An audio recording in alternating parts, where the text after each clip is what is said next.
Brilliant from Kennedy. Couldn't resist the shot, and it's gone in off the defender! The chairman, you lose your little player.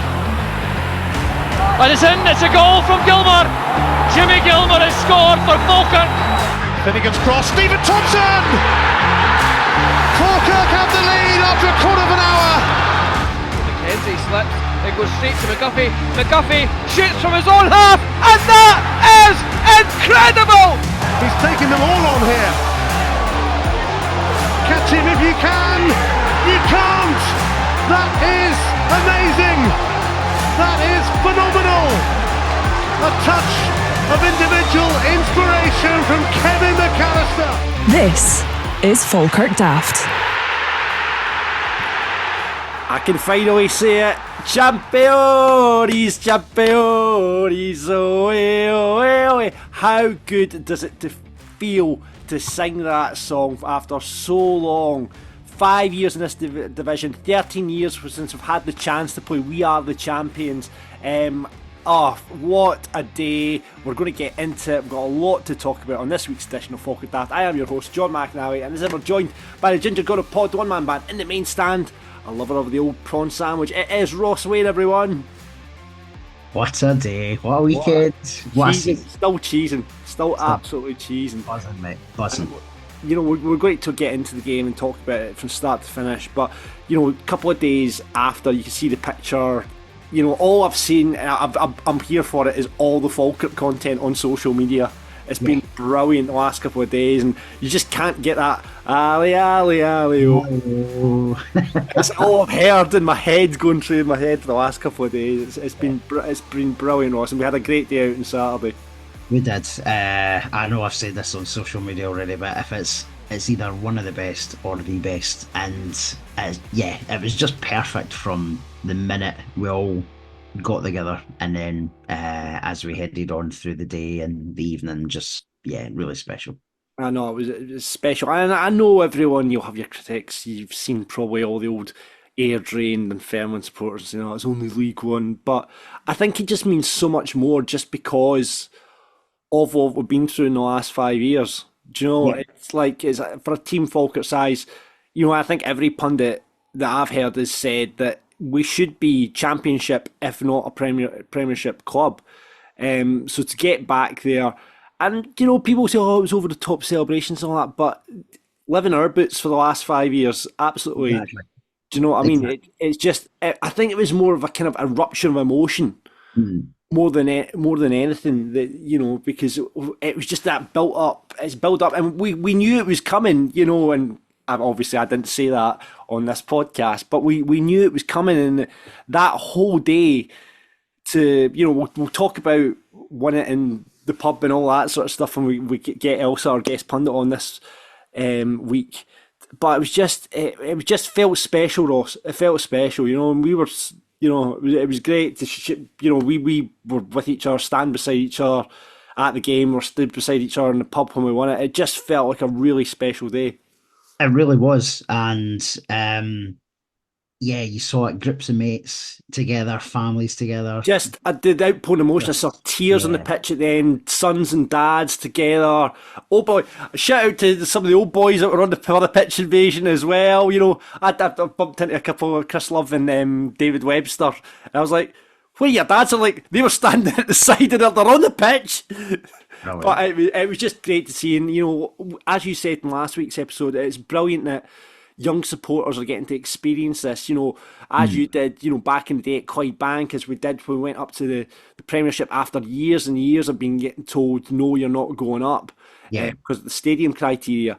And, you know, it felt like a moment, it really did, and hopefully it is a turning corner as well. I think it is. I think this whole season's been a turning corner. You could even say last year was, by the appointment of John McGlynn, the creation of the FSS a couple of years back, the Ultras this year. It's all just going the right way. And like, I know there's been loads of headlines in the last couple of days about saying, "Oh, Falkirk's back, Falkirk's back." Yeah, do you know what? We're away from where the current reality is, and we're going to bloody enjoy it. But we're not back. We're not back until we're back in the Premier League, and that'll happen sooner rather than later. I genuinely do feel it. Yeah, no, absolutely. Listen, we're going to talk about the game against Montrose. We're going to talk about actually winning it without kicking a ball as well, which was I called it last week, and looking back on it, Ross, you know, I said I think I just want it done. I want it done. We can enjoy the party at Montrose. Looking back at it, are you quite happy the way it worked out? I am now, in hindsight, at pre-game, sorry, not pre-game, but pre getting up to Montrose, my thought was, no, I want to win it. I want to be in the park when we've won it. But actually, it didn't make any difference to how it was at the game. It was fantastic. We're going to talk about it, I know, but it was brilliant at the stadium. The walk to the stadium, the pitch invasion at the end, it was just perfect, right? But actually, how it all panned out in the pub as well. It was like you had two massive celebrations rather than just the one. Yeah, there was a bit of a double dance. It was great. It was Yeah. great. Listen, we'll talk about that in a minute. But we've first of all got to say thanks very much to the boys at Falkirk Football Fans in Training and the Lava Cup, which has been held at the Falkirk Stadium on Saturday, the 25th of May. The opening ceremony, as I've told you before, is happening at 11:30. Get yourself around there. Support the boys. They're playing teams from across the continent. I think there's an Icelandic team coming over for it as well. Yeah. But all the money's going to go to Strathcan Hospice and the FDAMH as well, which is a mental health charity. If anyone wants to get involved with the Falkirk Football Fans in Training, as I've said, it's a great community of guys. Get signed up with Ian and the team, Dougie, Mark. You'll get all the links in the bio below, and you can get involved in the Lava Cup tournament, which is for over 40s. It's bringing players from right across Europe, like I say, that form of friendship, improving fitness and mental health well-being. The tagline is really creating a pathway to change people's lives through football, and that's exactly what the boys do down at the Falkirk Football Fans and Training. So get involved if you want to, and get along to see the Lava Cup at the stadium on the 25th of May. And as I say, for more details, check out the links in the bio below. Club news, well, we've won the league. First champions in the UK, I believe. I think it was a lower league. I think it was, I don't know if it's a lower league have been promoted, but we're certainly, I think, the first champions in the UK, which is amazing. And we've already got the championship t-shirts out at Greaves Sports. And you can get that at the Greaves Sports website. And they've actually, if you're looking to get one of this season's top, then why wouldn't you? Because, you know, 20% off at the moment on Greaves on the top. I've got the heritage, I've got the home. The fact that we won the championship in the away top, I'm very tempted. I'm very tempted to go and get it as well. What about you? Do you know it's the one of this year's shirts that I've not got as well yet? So yeah, it's maybe worth a. Obviously, we just sorted the retro shirt in the last couple of weeks as well. But do you know what? I know we've said this before. That every single penny and every single pound that's going in is potentially just that bit of extra difference that we can. And I don't mean one person, but if collectively we're all doing a wee bit, it potentially could be another signing next year if retail does a bit more as well. Absolutely. And there's around the retro shirt releases, bits and extra bobs happening with Gordon Hall, isn't there? Yeah, so I don't know if everyone who listens to this will be aware, but Gordon Hall, one of our ex guest pundits, and I'm sure he'll be back on at some point as well. He does a brilliant website with loads of Bairns tees on it. You know, like all the what, John, you know, the t-shirts that have got like the sort of beer type logos, and he's made them like Falkirk and Brockville-esque. So yeah. He's got loads of t-shirts on the go just now. And however, he's just linked up with Ultra 76. They've just released it today, so we're recording Monday the 1st of April. It's not an April Fool. It is genuinely a real t-shirt that he's selling on behalf of the Ultras, and it looks fantastic. It's got champions on it in that sort of Ultras style. Nice. Ultras 76 in the corner, and it just looks brilliant. So they're available on the Pints and Prints website, which is Gordon's baby, and we'll pop the link in the bio. Yeah, no, I'll have to check it out. Shout out to Fitbar Tweets as well. I don't know if you saw the t-shirt they put out as well. Is that the one with John McGlynn? No, it's all the kind of stick men, stick men. Yeah. I love all. I don't know if you follow Fitbar Tweets, and they do like a range of like really nice. They've done it. I think they did one for the Kennedy goal as well last season. But they're class as well. But obviously, everyone jumping on the bandwagon. The next stop is Invincible t-shirts, but we'll get into that in a bit as well. But yeah, and talking of April Fools, you just mentioned there, Ross, by the way, I've had nothing to do with the April Fools that was put on the Falkirk Daft Twitter today. That was all the work of. I woke up this morning and went, oh, what's he done? What is this? try to Listen. say that we're having a friendly down at Blackpool. And come on, Ross, we could have done better than that. It's quite believable. There was a few people who actually, well, there was loads that said, listen, lads, come on, it's not happening. But there was a few who, in fact, I did get one message. Let me see if I've got it. It was on our a DM to our Facebook page. Where are we? It was Matty Allen. I just posted the screenshot of your pre-season post in our group chat, not realising the date. What a tit. More believable than a pre-season tour with Milan. I mean, listen, if a pre-season of that would be class, wouldn't it? It would be brilliant. It would be carnage. Absolute garbage, but no, yeah, good try, Ross, but no, you won't having it. You tried your best. But yeah, we bumped into Graham Carbis, who was on the show last week from the commercial team, and bumped into him on the pitch at full time on Saturday, and we've got our picture. But Graham, what to say? He got lots of queries and sales off the back of last week's show, so thanks to everyone that reached out to Graham. As I say, there's probably Graham will sell you something. So if you've got any budget, that you've got maybe for your business to put into a bit of marketing, you're a Falkirk supporter, get in touch with Graham or Paddy or Graham Stewart in the commercial team. Especially, now you can snap up a top from, or boots or whatever, from the team that have won the championship. So it's going to be something that you want to... Just looking at that picture behind you, Callum Morrison's got one of those footballer sports vests on. Could they not sell these off worn? I know, because I think that's all that's all got all the computer stuff in it, Ross, as well. I think they're quite expensive, those things. But it's got that measures all the stats and stuff like that. But yeah, get in touch with Graham, and he just says thanks to everyone that's got in touch with him. So thanks for you guys for doing that. Right then, let's get into talking about Saturday and the day that we had up in Montrose. And we're going to do it with our guest pundit. I don't think Elsa's been on this season, but she's one of our favourite pundits. She was on last season and joined us for our end of season review last year. It's Elsa Fantini. Ali, ali, ali, oh. Oh, here we go. Ali, ali, oh. Falkirk FC. The Navy Play Army. Amazing. We've just said that at the start of the show. It's been stuck in our heads because every video I think we've seen Elsa of the Saturday, it's just keeps coming. It keeps coming in every video. Brilliant. Absolutely brilliant. You can't actually put into words how much better it feels today compared to any other Sunday or Monday, does it? Yeah, I know, it feels great. It just, even we're recording on the Monday, obviously, but like you still got that buzz, and you're still like, yes, thank God, it's just done. I'm just happy it's done now. I can rest easy at night now. I think that's the biggest smile I've ever seen in your wee face, John. You're like a wee Eeyore some weeks. It's like your wee clouds above you, and you're giving it, no, we're not going to do it. We're not going to do it. And here today, we've done it. I know, it is an amazing feeling. Elsa, you didn't make it up to Montrose, did you? No, unfortunately not. I had other commitments, let's just say, and unfortunately I couldn't make it. My pals were all there, so I'm gutted, absolutely gutted. But it was great to see it on the TV, and I'll be looking forward to seeing the team coming at home against the Rat next week. It'll be even better. No, especially when he gives us the Guard of Honour. That'll be fantastic.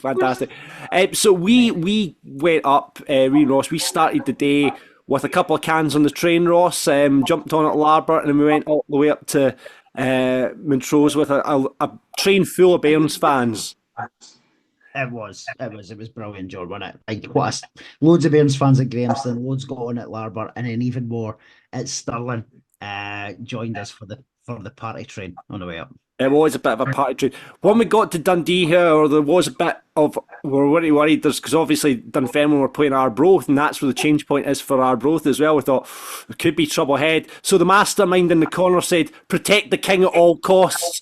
So he sent a couple of the young team out at the front, and then I was to back him up as well, and me and Big Gary were in front of Ross, who was to be protected, because we thought it was going to be a kick-off at Dundee, and he said, protect the king, was his actual words. That's true. It has to happen. You need to be protected.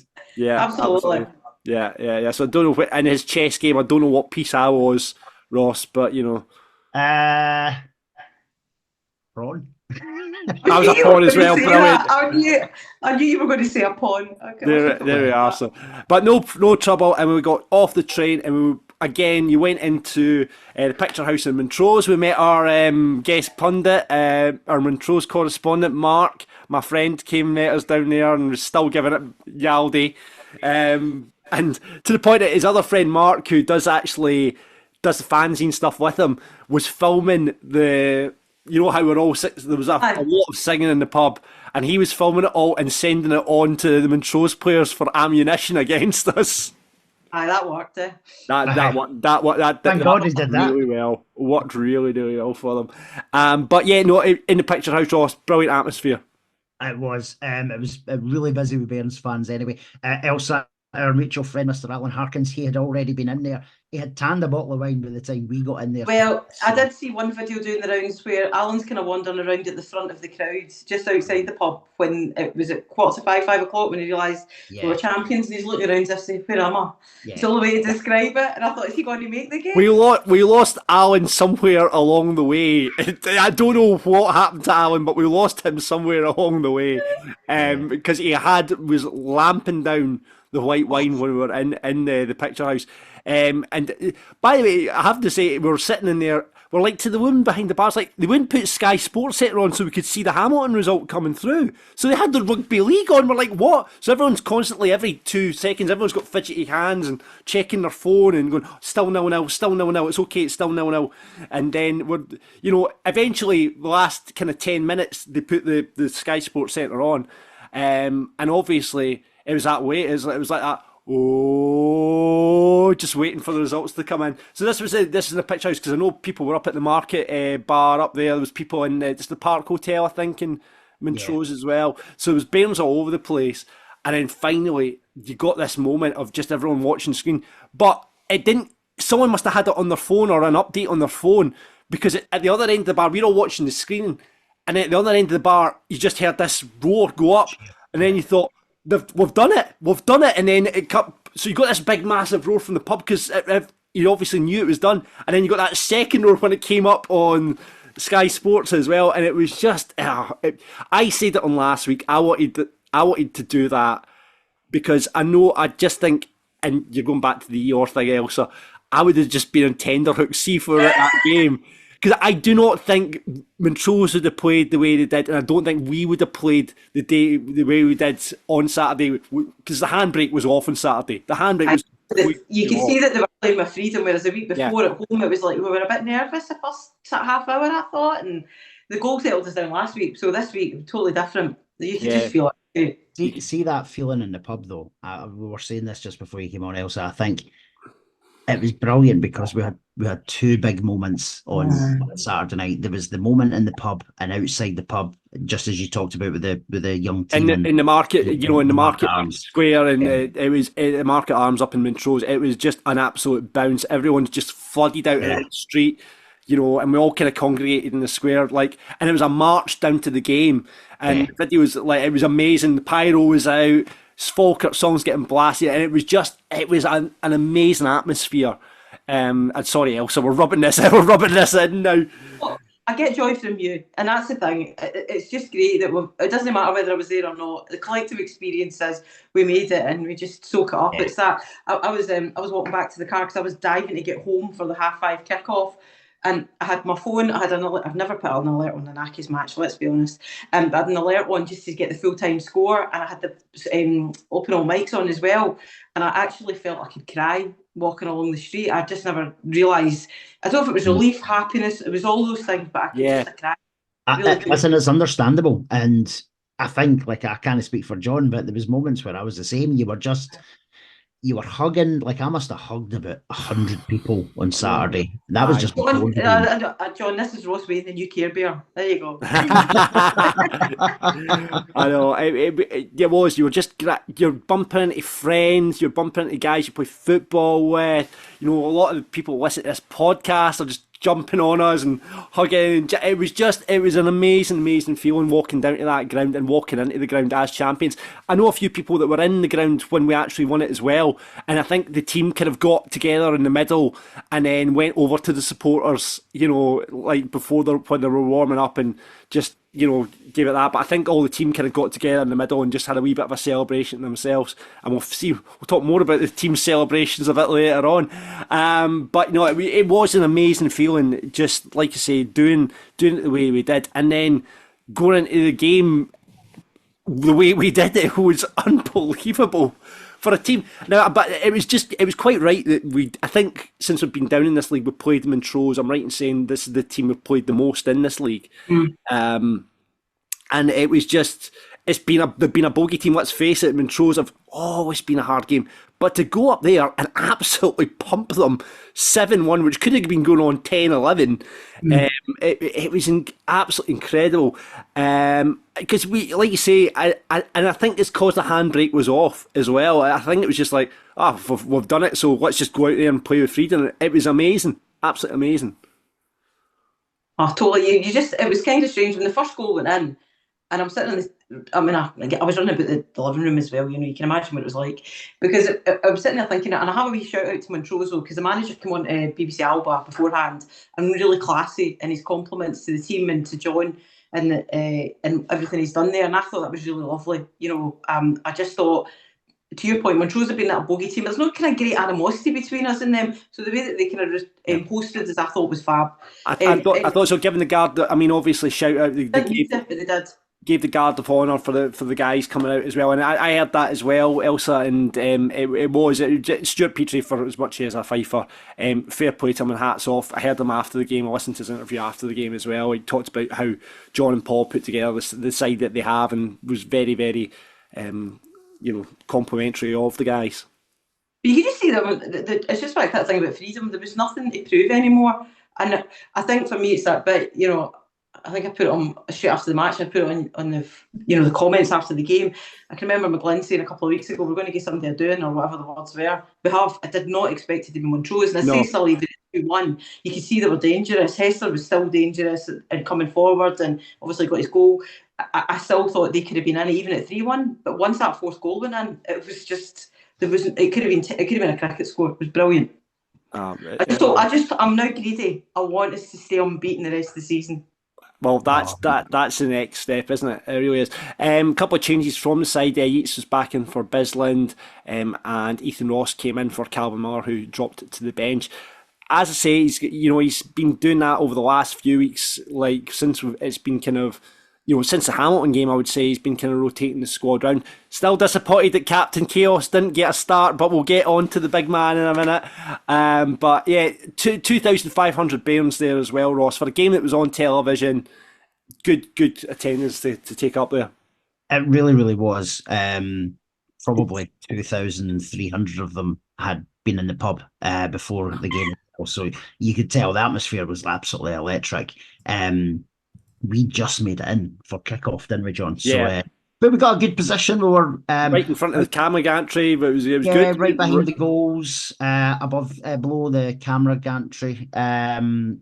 We couldn't see much of the team coming out because of the pyro. Brilliant. I know you criticise it sometimes, but I thought it was fantastic on Saturday. See, the blue smoke, and as the teams came out, I thought it was brilliant. But, I couldn't see the teams coming out. I was like, I would say, but no, it was a game that deserved the pyro. A game that deserved pyro. Shout out to Todd Lang, who is one of the ultras as we're walking to the game, because he said to me, Ross, I need to get a picture of you, and I was like, oh, cool. And then he handed me a pyro, and he's like, I can't like this here. And I went, no, it's fine. I just want you to get a photo. And then he sends me the photo as we're walking to the ground. So. Shout out to Todd, but no, the fans were, as we have been all season, just phenomenal, and that it must have been some sight for the players to come out, because let's face it, every time we've been up to Montrose before, there's probably been 500-600 Falkirk fans there max. So the fact that the stand was full, the terrace was full at three sides of the ground as well. Yeah, it must have been some sight. John, see, before we carry on, I'm conscious that Saturday we obviously had a good drink. Yesterday we were still celebrating, and it's the podcast. So cheers, everybody. We'll need to go on with this. I know it's that amber shitty juice. Jesus Christ, Ross, we're gonna have to get you on the decent beer. No, we're good. He's on the tenants already. They're quite right. I mean, I think the few of the players are still drinking as well from the still watching out, on I think, social yeah. media. But we'll talk about that a bit. But aye, great crowd got, and like it was just not tense. There was no tension. It was just like go out and express yourself. And then we scored within 4 minutes. Sean Mackey again with an assist, and he had 2 assists in this match as well from playing centre half. And I thought again, Sean was outstanding. I will be not surprised if we see a contract extension getting offered to Sean this week, because he's been excellent covering in there for both Tom and Big Hendo. He was and that was him. And it was a goal. It was just a simple ball over the top, but again, McKeever gets onto it, latches onto it, keeper comes to meet it, and he just pokes it past. And it was, for a guy, I wanted to see Ross, and he's not going to get his 30 goals, I don't think, now, Mr. Wayne. Well, But he's on 16 in all competitions, John. Can he get 14 in the last 5 games? I don't know. I thought we should we'll wait and see. It'll be some effort if he does, but it was great to see Big Ross getting a goal. He's only had one in this calendar year, so that'll do his confidence the world of good. I agree. I think for me, if I think back to that Hamilton game where he absolutely bossed it, just his whole pulled up play, everything, and since then he's been a wee bit off the boil. But he came back again, and I was really pleased for the lad. But you're talking about Sean Mackey there. I didn't think he would please me as much as he did last week with the cross turn in the middle of the park at home, and I thought, that's it. My season's done. I'm okay. Sean Mackey's done this, because you always get that moment where I go, what's he going to do next? But I don't know whether it's players like him, and there's a few other players in the squad as well that did really well last season, but couldn't kind of elevate. And this year, they've just brought it up a level, and it's not just one or two of them. They all have. I've been really impressed with him. He's screwed it up, and I thought it was really good. Yeah, I think he's a better centre back than he is a left back. Is that fair to say? I would agree with that. Do you remember at the beginning of last season when we went on a wee bit of a run, and I think it was him and Cole were in the centre, two centre backs before all the kind of injuries kind of made everything swap around, and I thought he was really good then. I'm not so fussed him out on the wing. I have to be honest. I prefer him at centre half as well. Yeah, I think he's the kind of player that you'd like to sign though, because he does give you that cover at left back if Leon's injured. Yeah. And he can give you that cover at centre half as well. So I think it's the kind of like Finn as well, and I'm really hoping that we'll see. I'm sure he was getting asked in the pub, Ross, about his contract situation on Saturday. You might be able to give us an exclusive on that, but yeah, I had a catch up with him. I actually spoke. Well, I don't know if I should say this. So I spoke to John first as a John McGlynn, because drunkenly you're just like, all right, who's signed the next thing? And oh God, I'm so glad I wasn't there. I'm being pissed on your behalf. I'm just like, sorry about this, John. Yeah, listen, John McGlynn was as pissed as everybody else, didn't he? Was he? Brilliant. Aye. And I asked him. There is a contract offer. Both of them said the same thing. There's a contract offer there. It's just not signed yet. So fingers crossed. Please God. You know how much we love Finn, and he's loving it. Like, he's genuinely, that's what he said. He is loving his time at the club. So fingers crossed, whatever the issue is, hopefully it gets ironed out, because it would be brilliant for him to be a Falkirk player again for the next 2 or 3 years. Yeah. I would agree. I just think, Ross, it was really funny. I was listening to Walking Down Hope Street podcast. Sorry, give them a wee mention. That's fine. It was a Rory Loy episode that he was talking about. He wishes in his younger years he'd taken the one that made him happy rather than the one that everybody thought he should. I think it was he's talking about his move to Rangers. And, hearing some of the rumours, it sounds like Finn's been watched by some of the big teams. I just hope he stays another season, even 2, and just... I think he'll cement his place in folklore for Falkirk if he does. I think if moving up to the Championship as well, surely Scotland have got to start looking at Finn Yates as a potential under-21. When was the last time we had a Scotland under-21 in the side as well? But if we move up into the Championship, surely the selectors and scouts have got to start looking at him, because he's a great prospect. He's a great young prospect as a player, and I'm no surprised there's clubs looking at him. But if he goes to, say, a St Johnstone Hearts or one of these, a Premiership club, he's not going to get the game time, or he'll just get farmed out back on loan down to the Championship. So why not stick with us for another season, another 2 seasons or whatever, and then you'll get your move from there? Because I am pretty sure when we move up to the Championship, Scotland will start looking at him, because he'll be playing at that higher level, Totally agree. Yeah, totally agree, John. Right, so we didn't have to. I mean, we had more chances, but it's the game after the goal. Morrison cutting down from the right, like the song goes, and the ball. The goalkeeper made a decent save. Ball brought to Spencer. Shout for handball. By the way, why was Sean Dillon playing right back? Can we just ask that question as well? I was just like, why is Sean Dillon? That is the stupidest idea I've ever seen. Sean Dillon playing right back. It was mental, but so that was waved away. But we didn't again have to wait long for the goal. I thought this was the pick of the bunch in terms of the goal. I thought it was a brilliant team move. Totally. I think the bit for me was watching Ross coming up the side and the pace he put on. He just put the afterburners off. He went. But he lifted his head, and Aidan was standing right in the penalty spot, hands at his feet, going, "Give me the ball." Yeah, and there was a bit of a delay as well. Yeah, it was like, come on, just give me the ball, give the boys in the neck of space. And it's just the way it was like a faint touch into the. It was just beautiful. It was a really lovely finish. It really was. Nesbitt's got a lovely touch. He's a wee bit of a favourite of mine, I have to be honest, but I just think the guy he's all heart, and I love him. He's just he found the space, he got the ball, and he did what he needs to do. It was brilliant. Beautiful. Dylan Tate obviously involved in that move as well, getting the ball. That cross ball, right? It was just literally on the money. That boy's a Rolls Royce. I didn't appreciate how good that ball was at the time. I must have looked away when I saw the ball in the air. But see, when you watch it back on Alba, which I must have done now about 18 times, the ball was, as you said, Elsa, it just literally, like it was a postage stamp right on his toe. It really was. Yeah. It was a perfect ball. But the move, some of the wee touches and stuff before it as well. It was a great team goal. And definitely the pick of the bunch from 7 for me. Sam, we've talked about Sam long. We've talked about our keeper situation on this podcast throughout the season. Obviously great to see Nicky getting his deal. I don't think we mentioned that at the start of the show, but great to see Nicky signed on for our season, which is great news. But Sam, at 2-0, that save he made from the head from Webster was a great save as well, and that's something that Sam Long's very good at. I have to say, great shot stopper. And it is that kind of Rangers situation where your keepers aren't having that much to do when we've been playing, but when they've been called upon, I mean, Sam, in terms of shot stopping, is really, really good. His body positioning and everything for that.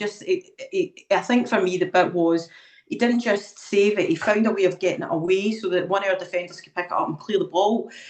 And that for me is what you want your goalie to do. And it's probably for both of them as young keepers, the things that for the small margins we've seen. They've both made a few mistakes this season, but they've both equally made some phenomenal saves. And I think it's the thing that will just turn their game. For me, seeing Nicky signing on for 2 years is brilliant, but I cannot fault Long. I know I've heard a lot of folk talk saying, it should be Long's not good enough, and I disagree. I think as a shot stopper, he's been superb. And if you think about the run he went on, I think when Nicky was injured at the beginning of the season, Long did a really good job in terms of getting us points when we were grinding some of those results out, rather than maybe we weren't as free flowing as we should have been. So for me, brilliant. Well, we'll be interested to see what happens come Saturday as well, because that's his month up, so to speak. So if we are going with what John McGlynn's saying, where they're going to be in for a month, it'll be Nicky that'll be in against Cove. Yep. So then take us up to the end of the season pretty much, and then it'll be a toss of a coin to see who goes in the last game, I suspect. But yeah, for the Montrose chance, you can't really fault Sam for that. He rushed out, but I mean, we've lost. It's just, here's me sitting talking about, losing a goal. But there's been a couple of games where we lost the goal. The goal against Edinburgh was similar, where it was just a simple ball up across the top, and we've not dealt with it. And fair play. I think Kane Hester's a good player for Montrose, and he was on to it, and a good finish from him. You couldn't fault him for that. I think you're absolutely right. I think there's a couple of goals we have lost. It's been balls over the top, or those slide balls where somebody's run onto it. And it's maybe a part of the thing that if you look back to our defences over the last few seasons, we're quite high now. We sit much more further forward. Even since last season, you can see we're about 10 yards further forward. And I don't know if that's just a kind of a risk that we're going to have to take to play the kind of football we do. It's disappointing. I want us to always have clean sheets, but ultimately you can't take it away from the boy. Finished it really well. I agree. I thought it was a really tidy finish. I didn't think it was gonna impact the scoreline, if I'm being honest. Like, even though they got one, I didn't think, as you said, Sam's save was phenomenal, and how he parried it away, not just like along the line, he parried it out of the 6-yard box as well. But the annoyance for me is we're so close to losing another sort of target, because I think we're only 2 goals conceded now away from what Dunfermline had conceded last year, if my maths is right. So we can only lose another 2 goals maximum in the next 5 games. So if the defenders are listening, which it felt like they did from some of the conversations I had on Saturday night, please just keep some. Is that a target to beat Dunfermline's goal? Because certainly we've scored more goals than Dunfermline did last season. I think in Scotland we've scored the most. We've got the highest points tallies. We're second in goals conceded. And then also I think, what's the other one in terms of goal difference? I mean, we've got. I mean, in terms of looking around even the UK, when you look at Falkirk's record, you know, we're one of the best in the country. So it's great to see. But there you go. So we need to keep 2 more. We don't need. We just say 5 clean sheets. It's no hard. 5 clean sheets. Yeah, let's do it. 5 clean sheets. 5 clean sheets, and the job's are good. And I'm sure they'll manage to do that. Fingers crossed. But I mean, they scored. But as Ross said, I don't feel at that point with just the buzz and the atmosphere, and we just went up the park and made it 3-1. You know, Ethan Ross. Doing what Ethan Ross does, just gliding. It's just it's such a graceful footballer, Ethan Ross. Just gliding along that left wing, cutting in. You could see Callum Morrison shouting for it, but Ethan Ross like, nah, I'm taking this one, and he got his first league goal for the club as well. He did. He took it really well, John. I totally agree. I think it's just, you know, you're talking about him being graceful, and we're talking about Tate there, and even thinking back to last season when we signed Stephen McGinn, he just was an absolute stalwart for us last season. I don't think we'd even been anywhere close to where we were if it hadn't been for him before he got injured. But if you look at McGlynn's signing and his recruitment, he's got a certain, I don't know what the right term is, it's not template or identikit, but he's got a certain type of player in mind about how they play, and whether it's Ross, whether it's Calvin, whether it's Morrison. Morrison's got a bit more edge to him, but you know, Tate as well. The beautiful players are great to watch. It was really. I was really pleased for Ross. I was really glad he got his goal. Yeah, I think again, it's a one that him and Tate are the 2 that, you know, I think if we get them in for the Championship next season, that would be a massive boost. Those 2 probably are our right back. We've got but we're okay in right back because we've got Sam Keenan, is it Keenan, isn't it? Keelan Adams is coming in. Keelan Adams is coming in. So we're actually okay. So experience, I think we're all shouting out experienced goalkeeper. And if we don't know what's happened with Stephen McGinn, if he is hanging up the boots, an experienced midfielder, Scott Arfield would be a good signing. But that would, you know, I think that would, with those 2 on board, and like I say, an experienced goalkeeper, an experienced midfielder, if Stephen McGinn doesn't sign on for another season, I think that's what we're needing for next season. I'm sure there's more chat about that, but let's finish off this game. 3-1 half time, and then just wheels come off in the second half. Montrose just go to shit, and it was again Aidan Nesbitt comes out and an assist from Sean Mackey. Great little ball. It was like a nice flick, wasn't it? It was a nice yeah.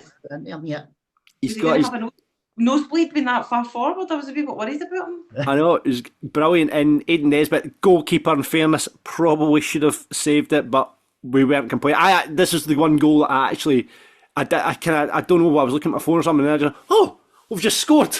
I was like, brilliant. He hit it hard enough though, so that was the thing. Because obviously, you're right. It seemed to hit the bottom of the keeper's. Because I think I turned away when I saw the goal. So I thought, chance gone. But then just heard this cheer, and I was like, it went in. Nesbitt's definitely hit it so hard that it's obviously like it's eventually got over the line. More than we deserved. It was all we deserved because we had been relentless in the first half. It could have been 6 goals, never mind 3 at half time. So the fact that we came out, I'd love to know what the conversation was like at half time from the squad. Like, they probably just so hyper, let's just fucking go for this today. Let's absolutely destroy this team. And that's exactly what we did. I know they obviously took Dylan Tate off at half time as well. I guess because he was on a yellow card, they thought there's no point in taking any risk with him. And we've got an experienced player like Stephen McGinn sitting on the bench. Why not? No point in taking. It took a little bit of a knock as well, if you remember. Just before half time, so it may not have made any difference. The booking might have been the real reason that he came off. But Dylan Tate, my God, that first half he was brilliant as well, wasn't he? He was outstanding. Absolutely outstanding. And then pretty much from kickoff, it goes from 4-1. And I think this was it. It goes to 5-1. Callum Morrison, who will be gutted in a 7-1 game he hasn't got on the score sheet. But the goalie palms it right into Big McKeever's path. Right place, right time, doing what a striker does. Great finish in off the post. And it always looks so much better when it goes in off the post. And the big man got his double, so delighted for him. I thought it was a really clean strike the way he did it. And I think that's for me the thing. Sometimes you see Morrison, he's so far ahead of everybody else. You kind of think there's been somebody there for the follow up. How many goals have we scored where it's been a follow up because somebody is the save, it's been off the post or something? And that for me again, it's just the opportunity taking it. I thought McKeever was great. It was really good to see him getting his second goal. And I do hope the lad, considering I don't think he's going to get 30, Ross. I'm sorry, I hate to say that to you, but I don't think he's going to get 30. Write him off. He's 16 already. 16 already across all comps. 5 games left, 14. It's fine. We're playing Cove next week. We'll win 6-7-0 there, and then Accies will win 4-0, and then Kelty will win 7-0, and then Annan it'll be 8-0. So he's got everything. Oh, Ross, I love your optimism. I love it. It's no optimism, Elsa. He's still pissed from Saturday. That's what it is. Still drunk from Saturday. Keep it topped up. That's the best way. Just keep it topped up for the rest of the season. That's what it's all about. Exactly. But yeah, so McKeever gets his goal. And I think at this point, Ross actually turned to me after having a few and said, "What's the score?" I think this was at the point that Ross actually turned to me and said, "What's the score?" I did. To be fair, I wasn't drunk at that point, but there was the goals and the atmosphere. I was like, what's the score again? And then I think Ian Brown, who's a mutual pal, we were sat next to Ian and Paul at the game when we had to turn. I'm glad that Ian reminded me of that, because I was like, it's 5-1, you idiot. I forgot. It was brilliant.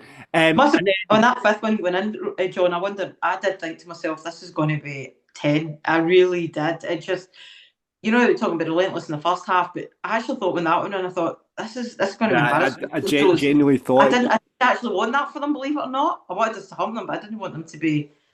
But I was like, flipping it, it's going to be 10 or 12 or something. This is going to be unbelievable. I know. And then I got my wish. The big man got on the park, 60 minutes, he makes a sub, Morrison off, Nesbitt off. Morrison, I don't think was particularly happy that Veen got subbed off because he thought I could get games. And I don't think Aiden was either, because he was on a hat-trick. So it was like, I don't think any of those two were particularly happy with getting saved off. But anyway, the good news is Captain Chaos, Big Alfie himself, comes on and just, as usual, brilliant. Just brilliant to watch. First touch can be sublime, or it can be an absolute tatty bash. He's just, I love to watch him. Even when he goes and scores his goal, right? You watch the bounce it takes, and then it takes a terrible bounce that he's not meant. It falls in front of him, but then at that point he just glides inside and smashes it into the side net. I love that guy.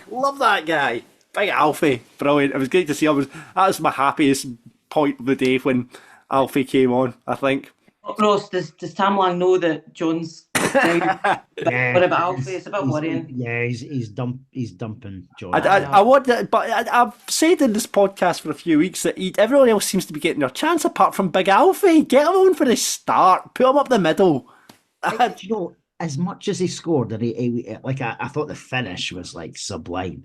Everything else about his time on the pitch was chaotic. Like, there was points where it would just hit off him, and you weren't sure where it was going. And then there was, having watched it back, because obviously we were shooting the opposite end to where we were standing, you saw some of the close control he had, and it was like it was almost going out for a shy, it was almost going out for a bad kick, but he was getting the corner, he was getting the crosses over, and he was doing really, really well, but it was chaotic as hell.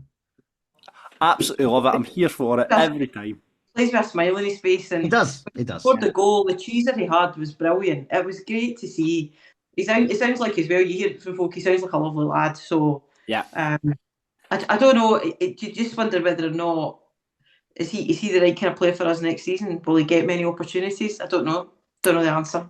I think as an impact player, I think there's no better impact player in this division. And I go into the championship. I think when you bring Alfie Agyeman, you're going to get an impact some way or the other. Because I think just if you're a left back or right back, and you see Big Alfie coming up against you. I mean, we saw what happened when he was playing for Kelty against who was it? He was playing right back. Was it Brad Mackay? I can't remember. It was Donaldson. And he absolutely those two goals that he scored in quick succession Please for don't talk Kelty. about Brad Mackay. Oh, right, sorry. John, come on. Sorry. Play the game. But I know it was like I just think an impact sub, and I'm glad you've got him for another season. Because I think I just love watching the boy play football. Just love watching football. So I'm hoping he starts against Cove on Saturday. So we'll wait and see. But great to see him get a goal, and he almost had a second as well with the header that came off the post as well. That's true. So there we go. But so Alfie got his goal, first goal since October as well. So it's great to see that. And then number 7 comes along as well, and it was from another player who's playing for a contract, Ryan Shanley. Good finish, because again I was like, is that in? It was one of those because it was the other end of the ground. Like, is that in? Because again, it looked like the keeper had made an absolute arse of it. But when you watch it back, Shanley's done so well there because he's megged the boy, and it's been a very, very cute finish.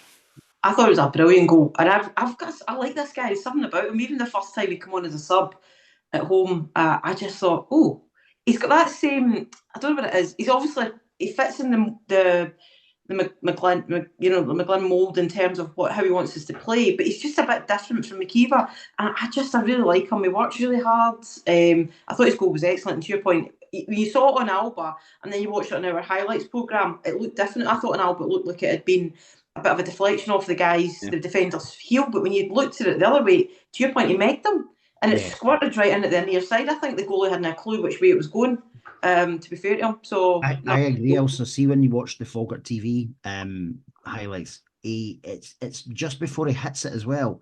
He knocks it ever so slightly with his right foot to the side, and then hits it, and that was enough to sort of meg the player, but also the keeper was that little bit more incited as well in terms of how he was looking. So fantastic finish. I'm on the fence about whether he'll stay. I really am. I don't know why. I'm kind of with you on that one, Ross, as well. Again, McKeever will be raging because he got subbed off, was on his hat trick as well. But yeah, I'm on the fence. I think we know what McKeever can do. We know what he offers the team. Do you put Shanley in for the last 5 matches and go, right, son, you're playing for a contract. Show us that you can do it here. Yeah. Let's see you do it in the Championship as well. See these guys who are out of contract, who've not had a contract offer yet. Well, listen, we're assuming he's not, because we don't know, do we? But on the basis that he's not got one yet, your Mackies, your Shanleys, even Stephen McGinn, we don't know what his situation is going to be. These guys have all got something to play for. That could just... Dylan Tate wants to impress constantly. Ethan Ross wants to impress now for the rest of the season as well. These guys are all really, really hungry. Just unleash them against all these teams who we're playing for. I genuinely think some of these teams, like John McGlynn talked about a few weeks back, I think there's another doing or two between the end of the season. I really, really do. Do you think even with the trophy in the bag now, Ross, do you think the like you say, there'll be that momentum and that kind of drive from... I certainly think the next 2 weeks, John, are huge, and that might sound daft because we've got this wrapped up, right? But firstly, Saturday against Cove, right? There's no love lost between Paul Hartley and Falkirk in general, right? So there'll be an atmosphere there. There's the whole Paul Hartley thing. I think that'll take care of itself. We then go through to Accies. We will not want to lose that game at Accies. Accies will not want for us to go there and lord it over them as well. There'll be another massive Falkirk crowd going through there. It's on BBC Alba again, I know, but there'll be another 1,500 to 2,000 Falkirk fans going through there that night.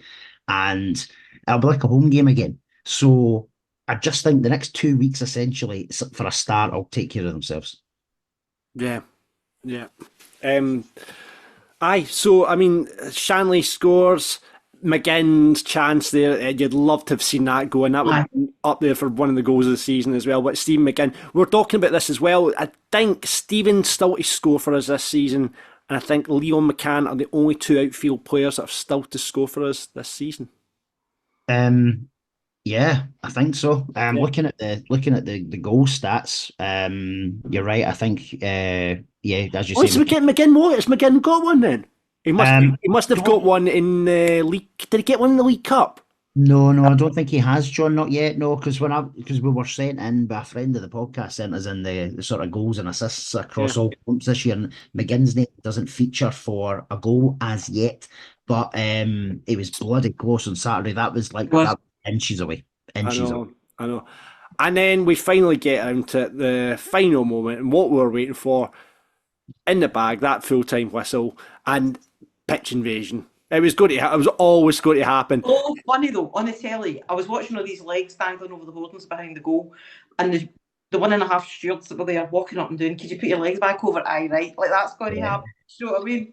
There was a young girl, steward, who must have been about 17, Elsa. She was standing in front of the ultras, and she's just going, I'm not even going to try. I know. I think a lot of the ultras were trying to get her phone number as well, actually, what I heard. But Ross goes to me, I'm not going over that wall, I'm going to go through the barrier. So then I was like, oh, for goodness sake, Grandpa. Had to walk him down to the bloody barrier to the gate to get him onto the pitch. Nothing wrong with going over through the gate. Absolutely. Let's like the wall, come on. That's not a pitch invasion unless you like the wall. It was really funny last week when we were home, we were doing it at home when you were away off in your stag do. Yes. And me and my pal Fiona were standing looking at because they had the advertising hoardings, and obviously you guys were on the advertising hoardings for the Challenge Cup on the Sunday. I went, there's no freaking way I'm going to go over that. I said, I'm old and fat. I said, I'll be like, remember Gordon Strachan in the 86 World Cup in Mexico when he puts his leg further? That'd have been me. I'd have been in the other side going, could somebody help? So you're going to go for the gate as well at the end of the season then when we make the pitch against Alloa as well? Yeah. Because that's going to happen as well. Alloa will happen. We've done our Montrose pitch invasion. It'll happen against Alloa as well when we get the trophy as well. So, the pitch invasion was brilliant. It was just, like you say, that was that eruption of emotion. And as we said at the start of the phone podcast, it was just brilliant.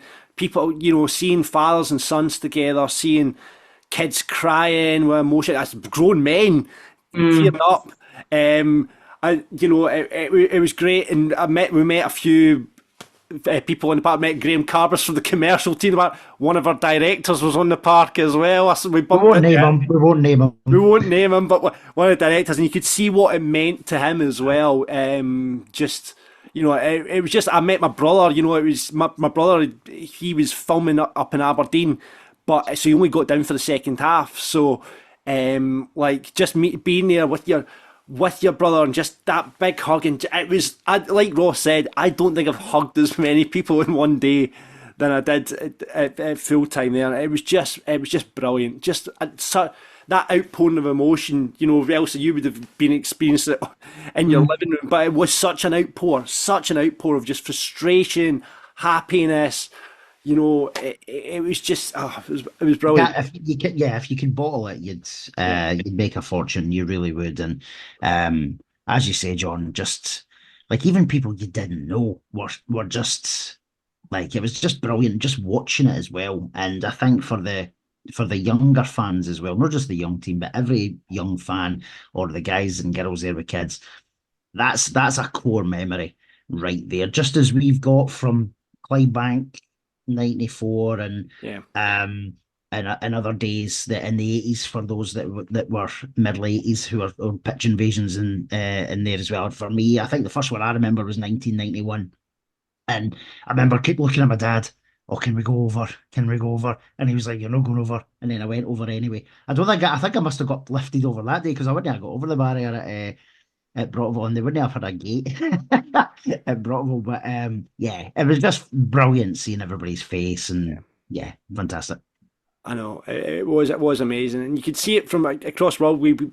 Jamie, our friend in Texas, we put up, if you check out our social medias, Jamie getting the result from the Hamilton game as well on his tractor in a ranch in Texas and just singing Championees on top of the tractor. It was amazing. But a lot of people have been in touch with us, like from right across the world, just they're letting us know where they were celebrating. The Rab, who was in Pilbara in Australia, we had a few people who got saw the game in the stadium. There's a few people down south that were at restaurants when the result came on. Someone was on a flight over the Atlantic when they finally got the Wi-Fi to work. Disney World calls it, this is from Doogie, says Disney World calls itself the happiest place on earth. Definitely think that was Lynx Park. At the Star Hotel in Montrose. Watching in Ontario, Canadian Soccer Sentinel was watching Buzz TV in Rosemount, Ontario when it came in Grays in Essex, Cumbria for Easter. Just everyone across the world, all the Bairns across the world just coming together in that moment. Like you say, we had that double done, the Hamilton result coming in, and then that final whistle getting blown, and 7-1. I mean, 7-1 is just a brilliant way of doing it against a team that have been a pain in our arse for the last few seasons as well. It was just a magical day and a magical moment. A couple of stats have come in as well. That was Ryan Shanley scored our 100th goal of the season, I believe. Yeah. In all comps, 100. That 7th goal was our 100th goal. And see, when you look at obviously, as we just said, it's almost everybody in the squad's played a part this year with the goals. It's just brilliant, absolutely phenomenal. And it looks like most of the players who have been scoring goals are already signed up for next year as well. So, let's keep that going too. Our resident stat, Donald, he was in the Spread Eagle restaurant near Blackburn for his wife's big birthday, so he couldn't get up to the game with his boys and 4 grandchildren. He's getting up for the Alloa game, actually. Donald has let us know that. But he said today's was Falkirk's biggest away win in 55 years when we beat Clydebank 7-0 on the 20th September 1969, and only the 3rd time we've scored 7 goals away from home since the end of the war in 1946. The other time was against Stirling Lanark in April 1964. There you go. So only 3 times in 80 years we've scored 7 goals in a match. I remember the Airdrie one. Remember was it 8-0 or 8-1 against at home? Obviously, that was a home game against Airdrie back in the late 90s or early 90s? Yeah, that was when they walked. That's when they'd walked all the way from Airdrie, hasn't it? Yeah. That was brilliant. Terrible. But I mean, you look at the goal scoring and the assist chart you see Morrison's 23, McKeever's on 16, Miller's on 10, Nesbitt, Aguiman's on 7 with alongside Hendo. There's just goals right across park. Tom Lang's got 6 goals for the season as well, which is amazing. And obviously you got Gary Goals. Disappointed he didn't score coming off the bench on Saturday there, but there's goals right across the team, and it's just 100 goals in a season. It's pretty impressive, and we've got 5 games left to go. Can we do another 5 in one game? Do you think, Ross? I think 125 goals should be the target. And I know that sounds optimistic, and it could just be the tenants, but I genuinely think 25 goals. Let's try and do it in the next 5. I know that's a 5-goal average, by the way. This is another McKeever prediction, isn't it, from you? Listen, he's still got time. You're writing the boy off.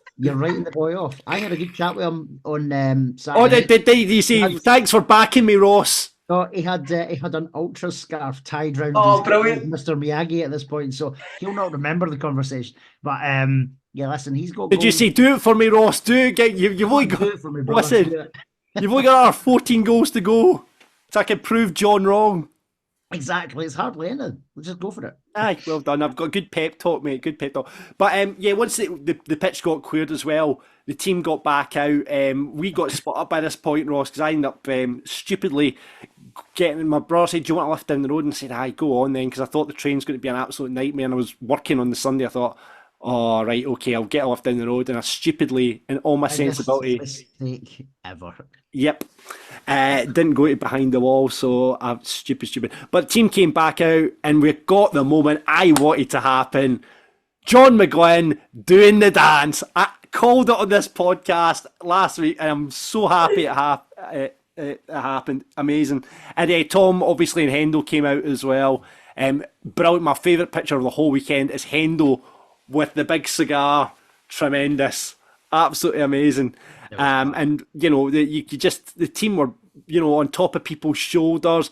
We met one of our pals in the park, Ross, I can't remember his name. He had Ryan Shanley on top of his shoulders and managed to get cut. I was like, there was blood over him. I'm like, you all right, mate? It's like I had Ryan Shanley on my shoulders.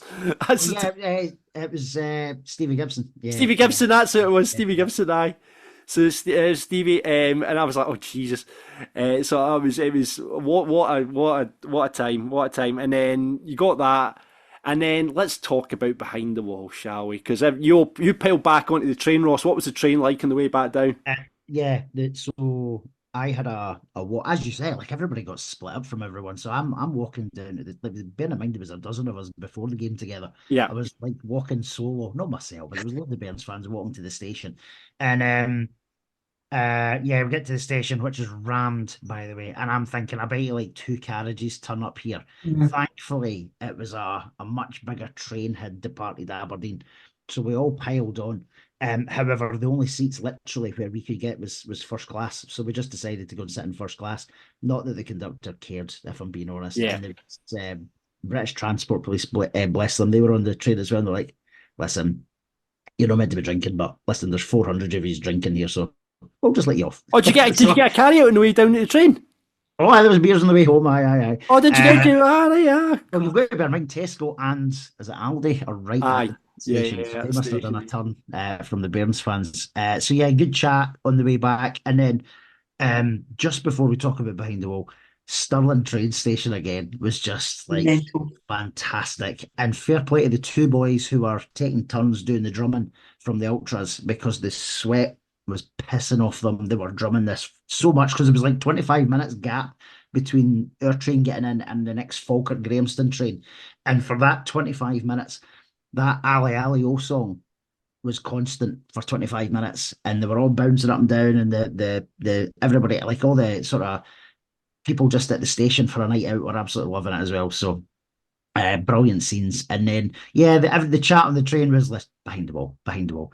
Everybody knew. And then we unfortunately, our train got in like 2 minutes after the bus had arrived with the players, so we missed them like actually coming into behind the wall. But when we got up the stairs, it was some sights I will never forget. Like honestly, not just the players, the management, some of the boards, Jamie Swinney, everybody was just like on it, and the fans were there, and it was just an absolute belter of a night. I think the personal highlight for me was Dylan Tate starting the "Fuck you, Ackies, we've only gone and won the league" chant. Dylan Tate started it. Amazing. Started that. Amazing. And then Lawal was joining in Paul Hartley's a wanker chant. Superb, big Ola. I'm gutted. We did find out he can't actually play for us again this season. Like, I'm gutted about him. Imagine if we'd started him against for shits and giggles starting on Saturday.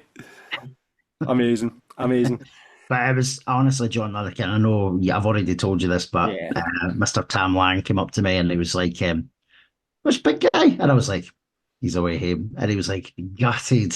He was absolutely gutted. Oh, I'm gutted as well, He man. told him he'd given his hat off to Big Galfie instead, though, so you I should have said that. I can see you were trying to let Tam down gently, so he's away home. You know? Yeah, I should have said that. And but yeah, it was great. Do you know what a unity between the players and the fans, though. And it's not just them, as I say. The rest of the club were there. The kit man, Chris McGill, was there. The physios, the Falkirk TV guys, Jamie Swinney was there. John McGlynn and Paul Smith were getting as much attention as the players, if I'm being honest. Marshall, who's been an ex-pundit as well, he was with us, and him and John McGlynn have a small resemblance. So Marshall was very excited about getting his picture taken with John McGlynn, and then there was loads of folk coming up to him saying, "You look like John McGlynn." So he was delighted with that. But yeah, do you know what was the amazing thing as well? John McGlynn smiling. Every picture of do you know what? Every picture I've seen him post-match with a bottle of champagne in his hand, doing the dance, a big smile on his face. That's what I love to see for John as well, because, I mean, again, for him, he had this question mark over him, right? And we've seen Aki supporters, only Aki said it on their podcast, a few supporters on Twitter, just saying that John McGlynn bottles it, and he's went out and proved this season that he will not bottle it, because there's always been this question over John McGlynn about Bolton. We saw, we were questioning ourselves, I think, Ross, against Airdrie last season in the playoff games, but he had a point to prove this season, and he's definitely proved it. And it was great to see him dancing for a start and just smiling and enjoying the moment, because you know how serious John is. We've had him on the podcast. You see him in the interviews. He's a very driven, very focused football man. So it was just great to see him let and go. Was he steaming? What was he drinking? Not in the beginning, and I'm glad that we had a good conversation before. I think he was on the Stella, I think. But before just as we got in there, they had only been there 5 minutes, and I'm glad he brought it up, because he was like, "Oh, we'll be coming back on the podcast between now and the end of the season." I was like, "I didn't even need to ask you," and so well, that'll be a cracker. Brilliant. When we do that. But yeah, and then, as I say, it was about an hour and a half later when I started to quiz him. Right, who's signed the next, John? Oh my God, you're such an embarrassment. I'm so glad I wasn't there for that. I avoided that. Who we said, oh, Jesus, Ross. Yeah.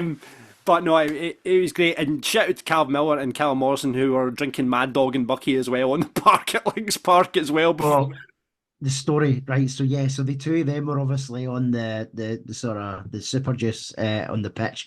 When we were in behind the wall, though, there was a moment of drama, because most of the players were on top of the tables, as was the punters as well. And then this table, which Calvin Miller and Callum Morrison were on, oh my God, just buckled. It just gave way. So everyone's like, you know what, you've got a moment of, oh shit, hopefully they're all right. So Calvin Miller just sort of bounces up. He's fine. Callum slowly gets up, and you're like, oh no, what's happened here? And his hand was covered in blood, so he'd landed Oh no. in glass. Thankfully, though, he was whisked away to the gents by, I assume, one of the physios maybe got a first aid kit from Big Brian Flynn.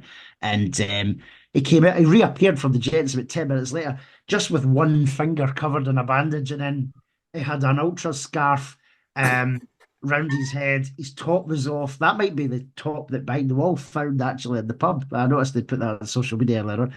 And yeah, him and Calvin Miller were shirtless the rest of the night, as was Hendo, actually, for that matter. Yeah, it was just. I did love the Calvin Miller and Behind the Wall just singing the songs video that I've seen. I think the boys went out yet on Sunday as well. I saw a couple of tweets. It looks like the team might have went out on Sunday as well. Yeah, they did. Do you know what? I caught up with Nikki Hogarth's mum, Jen, who's been going. She listens to the podcast as well. She was bumped into Eric Gibbs. She was saying they were booked into Bongo's Bingo or something. Oh, were they? Aye, so I can imagine the carnage that then ensued in Glasgow thereafter. I know. Oh God, I was out in Glasgow last night. I wish I'd known they were at Bongo's Bingo. I would have went along there. There you go. Brilliant. Well, what a night. What time did you call it? Knock it on the head, Ross, with the clocks going forward as well? Can't remember, mate, but I do remember at 20 to 3 watching Alba in the house. So I got in, having left Behind the Wall. I got a lift home. Thank you, Marshall.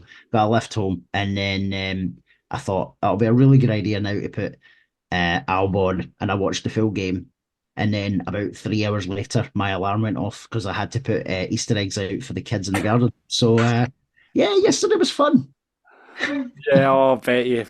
I know. Well, what a day. What an incredible time to be a Bairn. And we've still got 5 games to go. And then, obviously, end of season party Behind the Wall on Friday, the 3rd of May. And then we've got the last game of the season again against Alloa on the 4th of May, which will be amazing. Lots to look forward to. So we've still got to beat Hamilton again as well. So great. Usually at this point we give an interview from John McGlynn, but I think John was too steaming because Falkirk TV have not put up an interview with John McGlynn. I can understand in the chaos why that didn't happen. That's it. That tells you all you need to know. That's it. That's all we need to know. He did the dance. That is all we need to know. Well done, Hendo, for teaching him that. Superb. But we have your views on the day. Brian, owner and proprietor of Behind the Wall, is first in touch. Says fabulous day and what a season. Maybe 2 or 3 editions and we could have a real chance of back-to-back titles. How good would that be? Absolutely, it would be as well, wouldn't it? Craig says the performance of champions, not even some Premiership teams would take 7 off Montrose at their place. 7 going on 10. What a score, what a day, what a season, what a team. relentless. Absolutely love that. Ali, what a season. I think credit has to go to Jamie Swinney for steering the ship at the top and John McGuinn on the field. Special mention to the Ultras, who probably helped us secure points by keeping that singing going. 100%. And as an add-on to that, it's certainly from the chat on Saturday night, and it could just have been the drink saying this from Callum Morrison, but see the backing he's had from the Ultras and the song that they sing for him and stuff. These are all little things that made the decision so easy for him to sign back on. It really was. Alan says, what a truly professional performance from the get-go. Sean Mackey, a standout on the left. Let's do the same on Saturday to his mob. Callum said that performance was fantastic. Every single player was a standout. How do you choose a man of the match? They deserve every bit of praise coming their way. Fingers crossed we can get Finn, Ethan Ross and Dylan Tate signed up for next season. Yep, love to see that happen. Yeah, that would be amazing. Miss Chenandler Bonbon, who's been on the podcast before as well. Our championship win brings a stark contrast to last year's depressing drive home from Airdrie. The league win give fans confidence in the club again from top to bottom. Hope these lads go invincible now and become legends. We are the champions. Yeah, I mean that is the goal now, isn't it? That is the goal, is just do the invincible, and not many teams can ever say that. So fingers crossed. Kevin says going to nominate John Snake Hips McGuinn for the Strictly Come Dancing. What a mover he is. He does watch Strictly. He said that. He did, that's true. Ian said, and I think I know which Ian this is, thought I would end up a training match after winning the league before the game. However, we were absolutely relentless. Tremendous performance. And if you don't call the podcast this week, what's the score? As Ian was standing next to us, yep. After Ross's confused state when the fifth went in, then I'm not listening. Yeah, fair play. And I think we're going to call this week's episode Champions, though it has to be our Championees. And finally, Chris leaves us with just a perfect day, and it certainly was unbelievable. Right, Falkirk, I don't know how we're going to do this. Falkirk Daft rated, let's go for it. John, do you know, it would be very tough and very sad to pick just one player from Saturday. I can't do it. So I'm going to nominate the full team, the club. Get that creosote off your arse. No, I'm going. You can't separate them after that. Well, I'm the same. I'm going to join him in the fence. Oh, get off the two E's. I know who my dafty is though. All right, okay, right. Well, I'm going to take Aidan Nesbitt. 2 goals, and I thought he was outstanding from start to finish. I thought he was really worth his 2 goals. So Aidan Nesbitt, I would, and an honourable mention to Sean Mackey as well. 2 assists, and again looked outstanding at the back. So, but Aidan Nesbitt for me. Dafty. You know what I'm going. I know. So it has to be the decision that you made at 7:30 to just go home. It's John McInally. Yeah. Absolutely, and especially the fact that Tom Lang was there and was asking after me. Asked after you as well, not just the fact that he was there. It could have been a beautiful moment. It could have been an absolute beautiful. But I'll have my time. Don't you worry.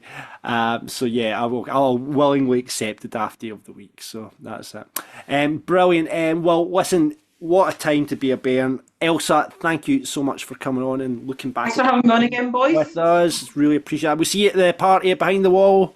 I said this, unfortunately not. This is always the same when you buy tickets for a gig like 3 years in advance. So I'm out at a gig that night. I'm not going to be able to make it, I'm sorry, but I'll be. What gig are you going to? It's an 80s thing, so you probably can't remember, John. I'll not bore you because you aren't a really hip band, so. No, I'll tell you to go and hit me with it. It's actually, it's Gary Davis from Radio 2. He's doing his 80s night at the Corn Exchange in Edinburgh. There you go. Gary Davis is getting the shout over Big Sexy Tom and me and Ross. Right. Listen, Elsa, thanks very much for coming. Thank you very much, boys. Lovely to talk to you. Remember, Ali, Ali, Ali, Ali, Ali, Ali. And if you want to be a pundit and come on and sing a song just like Elsa's done today, please do that. Drop us a DM on Twitter, Facebook, or can email us at pundit@falkirkdaft.co.uk. This is Falkirk Daft. So after the highs of Saturday, we now go back to the stadium. And it's going to be a strange one, Ross, isn't it? First and foremost, though, Paul Hartley, I cannot wait for you to give us a guard of honour, sir. Do you think he'll do it?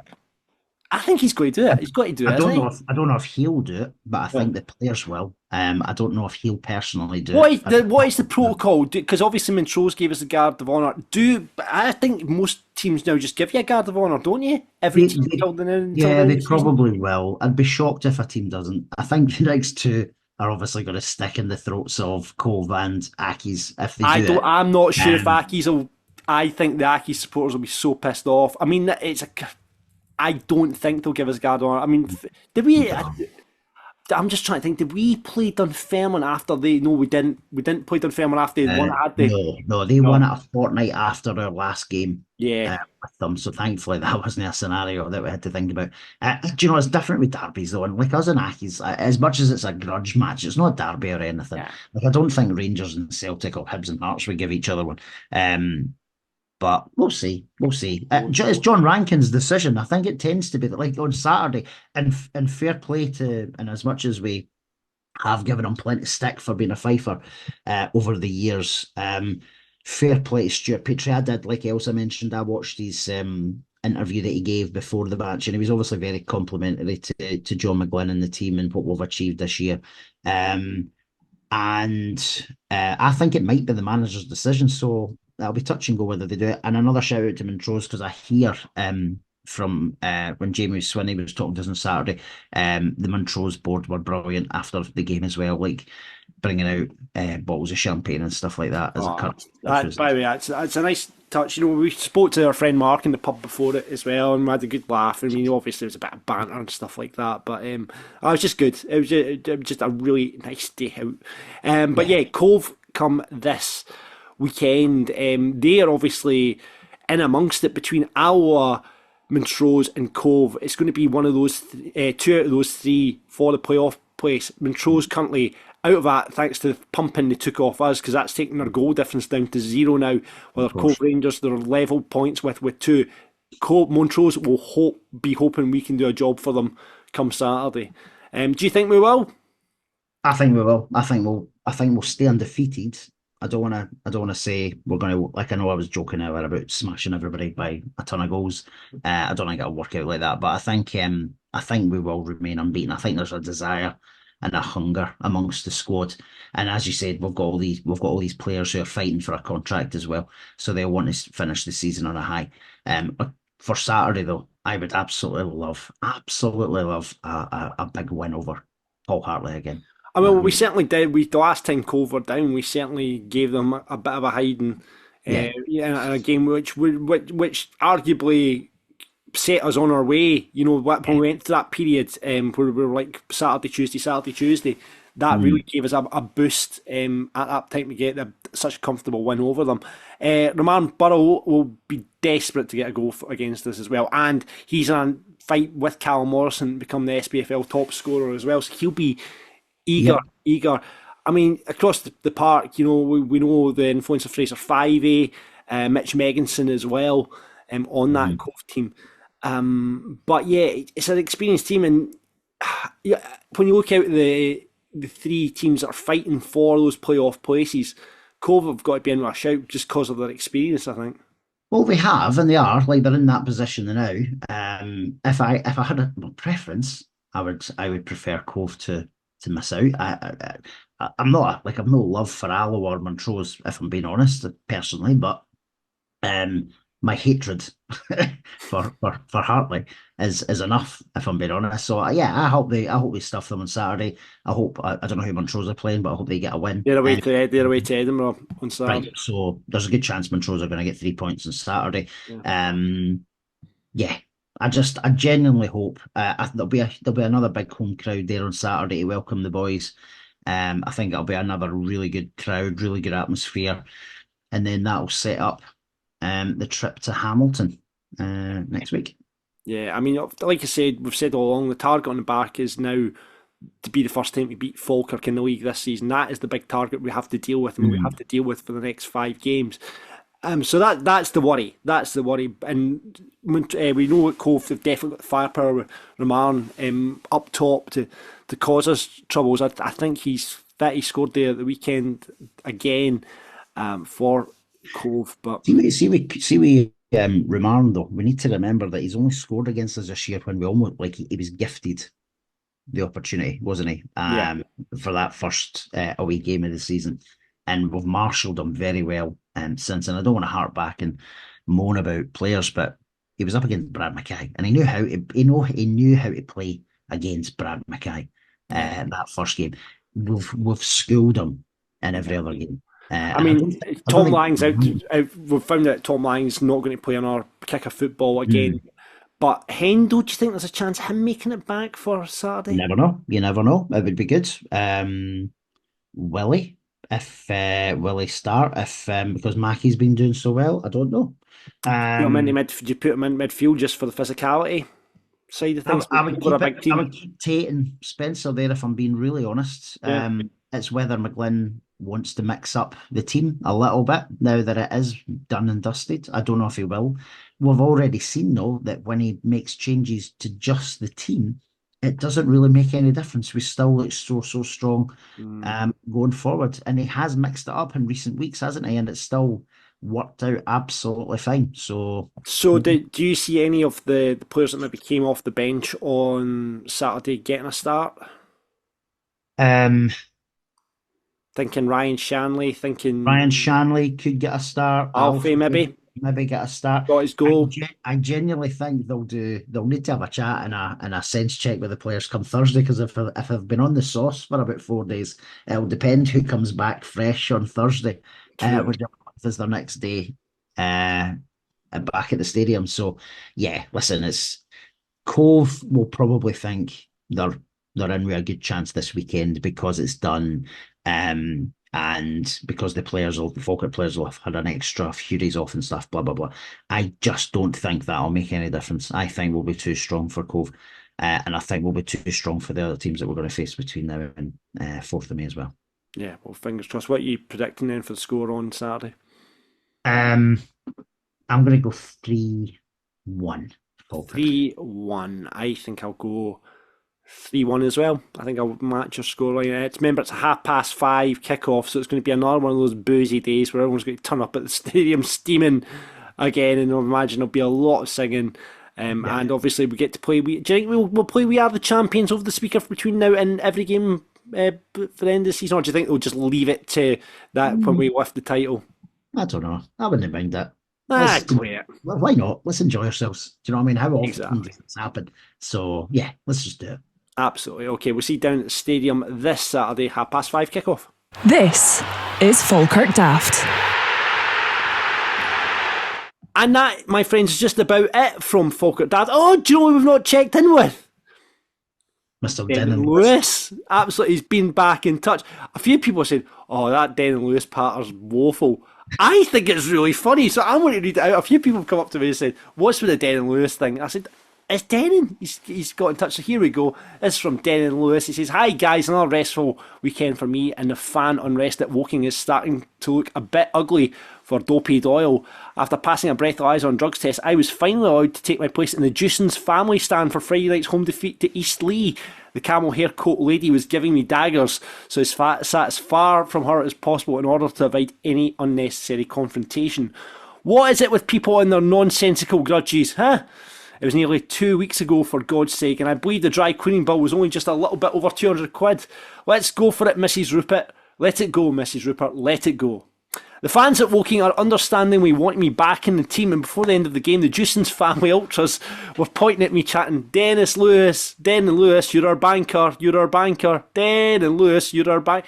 I think that's what they were trying, because they obviously saw me as a banker in terms of getting them goals. My Montrose friend Mark wants to warn you and your listeners for the dangers of not using fresh mushrooms for your match day soup. He's back to his magic mushy soup here, Denon.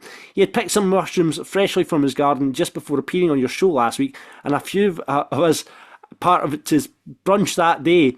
They were brilliant, and he couldn't wait to tell you about the Cafu-like genius of Ryan Williamson and how it would be almost certain that he'd walk through the tame Falkirk midfield before hitting a 90th minute screamer to end your lucky sequence of results. By the way, I was gutted that Ryan Williamson didn't get on Saturday. Oh, yeah. That would have been nicer. I was gutted he didn't get on. I bet he would have got a massive cheer for the kid. It would have been quite funny to see. He would have got a massive cheer, and every time he touched the ball, I bet everyone would have cheered as well. But anyway, it says, however, after 5 days in the fridge, the mushrooms had obviously went off a bit, and poor Mark had a very bad match day experience. Firstly, he imagined that Cafu Williamson wasn't in the starting lineup and didn't even come on as a sub. Then his hallucinations got the worse and worse, and totally ruined his enjoyment of the 90th minute Montrose winner. But this time, his addled brain was ridiculously imagining a 7-1 humiliation for the mighty Gable Endies. Bizarrely, he then imagined that he was holding an inflatable trophy and was being held aloft above a sea of celebrating Bairns fans dancing on the hallowed Links Park surface. Mark then found himself floating above Stuart Petrie at the after-match press conference.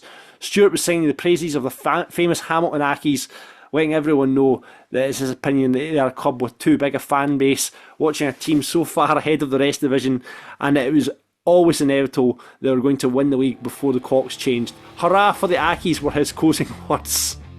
Mark from Montrose wants to emphasise to you all, please do not keep mushrooms in your fridge for 5 days, always pick them fresh. He doesn't want anyone else to have to go through what he did. So that's it from Dennis Lewis this week, everyone. 5 more bits from Dennis Lewis as the season goes as well. So thanks, Dennis, for getting in touch. We'll hopefully see you, fingers crossed, you get a game against Woking this week. But that is it for this week's Falkirk Daft, and Falkirk Daft where we can finally say we are champions. Thank God for that. So thanks very much for listening. Thanks to, like I say, everyone we met on Saturday at the game, and who are enjoying the podcast. We really appreciate it, because without you guys listening or watching us, we wouldn't have a podcast. So thank you so much for doing that. You can review us if you enjoy it. Apple, Spotify, it helps with the algorithm, I don't know. And you can follow us on Twitter, Facebook and Instagram at Falkirk Daft. Subscribe, like and subscribe, guys. Like and subscribe to the YouTube channel.